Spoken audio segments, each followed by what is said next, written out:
guys! Welcome to my YouTube channel. Ayan, so for today's video or today's vlog, since kumbaga po sa mga Katoliko ay mahal na araw o Holy Week, and today po is Friday, so wala po kaming tinda, wala kaming ganap, so pantanggal po ng inip. Ayan, magluluto po tayo ng pinaltok, bilo-bilo or pinaltok or pinindot po pala guys. Yan. Mas kilala po ito dito sa amin sa Lipa na pinindot, yung luto po na ginagawa namin dito. So nilalahukan lang po namin ng kamote. Ayan, kamote. Saging na saba. Wala po kaming saging na saba. Hindi po ako preferred. And gabi. Pwede rin po siya lang ka ng kamoting kahoy or kasaba kung tawagin. Tsaka po yung ube. Wala rin po akong ube. Kaya sila lang po yung mainanap natin today. And then asukal. Tsaka po yung ating gata. Ayan. So, nakalimutan ko rin po bumili ng ube. Wala rin po tayong ube. So, kung ano na lang po yung meron, yun na lang po ating patatamaan. So, nakalimutan ko rin po ang sago na maliliit. Akala ko po meron pa akong stock sa pantry. Wala na pala po. So, let's go! Lutuin na po natin. Unahin po natin ang ating malagkit rice or glutinous rice. So, guys, ipagdapat natin ang ating mga ingredients. Huwag natin ang ating malagkit rice or glutinous rice. Naka na po kamay. Ayan. Ipagdapat natin ang stock. Ayan. Ayan po guys. Ayan po guys. Ayan. Ayan po natin ang kainin. Ito yung pakakalan nyo ng ating baba. Ito yung mga boss. Ayan. Ayan po namin ito guys.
Guys, ulog natin yung gata guys.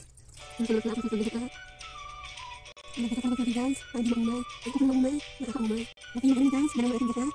Lagi yung sakit ko. And guys, para ito yung kumulo, ang gata. Tapos saka natin yung ulo. Yung ating mga bilbilo, nabilo kanina. Guys, umukulong siya. Yung natin natin ating bilbilo. Ayan. Yung sila para bilbilo dito guys. Guys, kung makapagbilangin, pagbilang. Yung nabilo natin.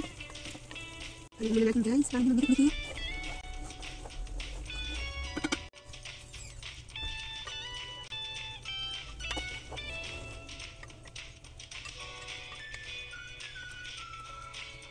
Hey guys, nahuli natin lahat guys. Nahuli natin. Nahuli dikit-dikit guys. O, tingnan guys. Inaalawan sila guys. Ay, dapat ako kahulog. Inaalawan agad guys. Diba guys? Ayun guys, walang diba kayo magluto ng pinindot. Guys, dito na yung ating glutinous. Iwali natin guys. Yung ating kamote gabi guys. Ayan, wali natin guys. Malinis ang kamay ko guys. May ako nagpupugas ng kamay guys. Haluin muna natin guys. Halo na ng halo guys. Hanggang sa mahilo guys. Yung ating pilipino guys. Guys, pamukul na guys. Lagyan natin ng asukal guys. Pasok ang lasa guys. Lagyan natin guys. Lagyan na guys. Ayan na guys. Dito na po ating pinindot guys. Hindi ko pa sadya siya nilaputan para hindi maumay. Kain na tayo guys. Sa may gusto. Kuha na po kayo guys. Magdanan lang po kayo na lagayan nyo guys. Guys, ang sarap niya guys. Grabe. Pag natikman nyo siya guys. Ang sarap.